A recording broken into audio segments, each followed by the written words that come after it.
We want to welcome you to this edition of Spotlight on Waycross. I'm Dave Calloway, and we have as our guest this week John Yeomans. John, how are you doing? I'm doing fine, Dave. John's a veteran stage actor around town and has participated in a lot of plays and things that we've had going on. But you wrote a play back several years ago about Lydia Stone. Tell us a little bit about how it came about. You wrote it and who you wrote it with. We're getting ready to redo the play at the Heritage Center. That's where we are right now, in the Hilltop Center. So tell us a little bit about Lydia Stone, how you came to write it to start with. Well, I was actually out on doing a tour of Pinocchio. We were touring all around Georgia and Tennessee, and one of my fellow actors in the show, Jenny Klein, she's now Jenny Klein Caruso, we had gone to work on the film Andersonville. And while we were on the set, standing around like you do whenever you're a day player, we started talking, and Jenny had had a long history of working in outdoor drama, and I started telling her the story of Lydia Stone. She said, well, that sounds like a great story to do as an outdoor historical drama. So while we were still on tour and immediately following that, we started doing the research on the show. And so after a few months, we had talked to so many people, and Mr. George Farr, all kinds of folks, Edmund Pedrick. We got notes from the late Liston Elkins, from his widow and his wife, and of course Bob Hurst.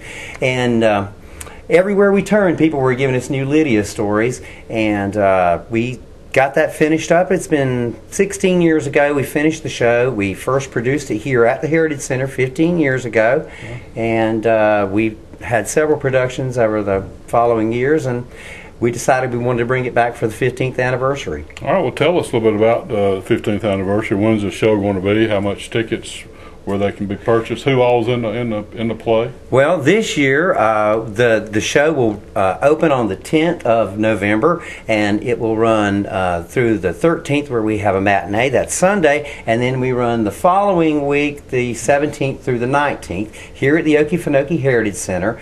Tickets in advance are $10, and they're $12 at the door, and we'll be having it back in the warehouse, so we should be a little bit climate controlled, so we shouldn't have to worry about the cool or the rain coming in on us. So we're looking forward to being back here at the Heritage Center. The first year that we did it, we did it out on the deck, and we were doing it in the middle of the summer, and we thought, well, it would be a lot better in South Georgia to move to a little bit better time of the year for heat and bugs and all that sort of stuff. So you shouldn't have to encounter any of those problems whenever we do it. And what we focus in on with this show is more of the legend of Lydia. Now, the reason we decided to do that is because there are so many stories about her. They're almost tall tales. And that's what we wanted to bring. All of these crazy stories that people tell about her, what an interesting person she was. And our Lydia for this show is Debbie Thigpen. Now, Debbie did the show for us first back in 2000 when we were doing smaller versions of the show for school groups. And then she did the full-fledged production in 2005. And I'm really happy to have her back to do Lydia this year. Taking over the role of Liston Elkins is Rem Farr, and of course, if you know anything about Waycross history, Liston was known as Mr. Waycross. He was the first manager of the swamp park, so we're really glad to have Rem taking that very important role. Reprising his role as Gordon Stone, Lydia's first husband, as Mark Rogers, and then taking over the role for as doll baby, her young 19-year-old young husband is Alex Middleton, and we're really happy to have him along with the show this year. He and Debbie make a really good-looking pair for Lydia and doll baby. Yeah, okay.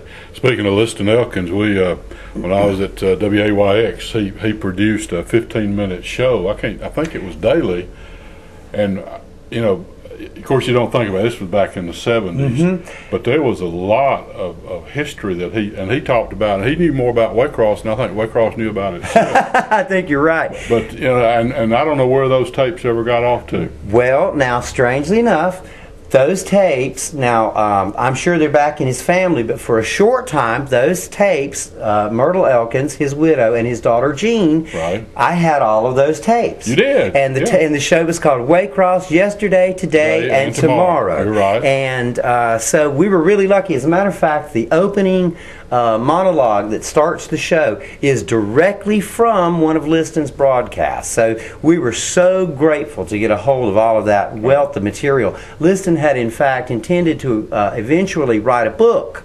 Right. And unfortunately, he passed away before he could do that. So Gene and Myrtle, being such wonderful people, they wanted that information out there, and they said, "Hey, we were a great place to, to put that in our hands so Right. that it could be shared." Right. Well, I remember he'd come in, he'd have a week's worth written, and he'd just sit down with that cigar and go to it. He'd use the production room for about an hour. But well, I'd sure like to get him, because I'd like to double him off, because he. Mention him, but who else is in the play? Any supporting roles? Oh yes, lots of supporting roles. Steve Bean, who is the director here at the Heritage Center, Right. he is once again playing the governor of Georgia. Okay. And if you know anything about Lydia, there is a very famous incident where Lydia got doll baby out of jail by writing the governor a check. The amount of money varies, and people don't exactly like to say which governor that is, but at any rate, she did write a sizable check to get doll baby out of jail. She also stopped payment on that check shortly after getting him out of jail. That's right. Well, I know the Heritage Center number is 285-4260. If they need to find out more information, can they call here or call you? They can call the Heritage Center. They can also email us at lydiastoneproductions@yahoo.com, and we will, of course, get back in touch with you. But the Heritage Center does have tickets on sale now, and also any cast member, and there are quite a few of us out there, you can get tickets from us as well.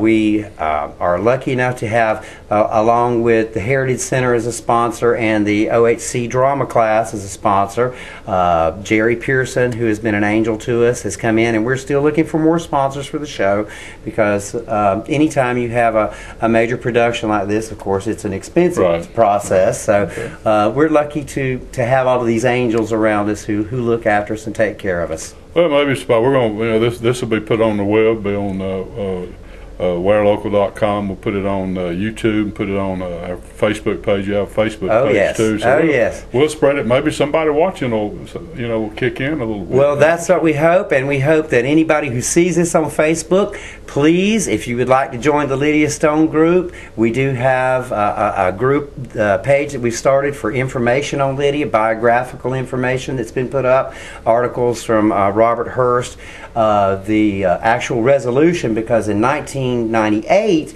Harry Dixon had this declared the official play of the Okefenokee. Okay. So we have been recognized by the state, and so that's quite an honor, and we really are very grateful to Mr. Harry for doing that. As a matter of fact, Mr. Harry's father, Huey Dixon, was the minister who married Lydia, and so we have him as a character in the show. Rob Stewart's playing that role. Okay. All right. And other people who are locals that people would recognize, Frank and Georgia McDonald, their characters in the show, because Miss Lydia did a good favor for them during the Depression when the bank holidays were declared.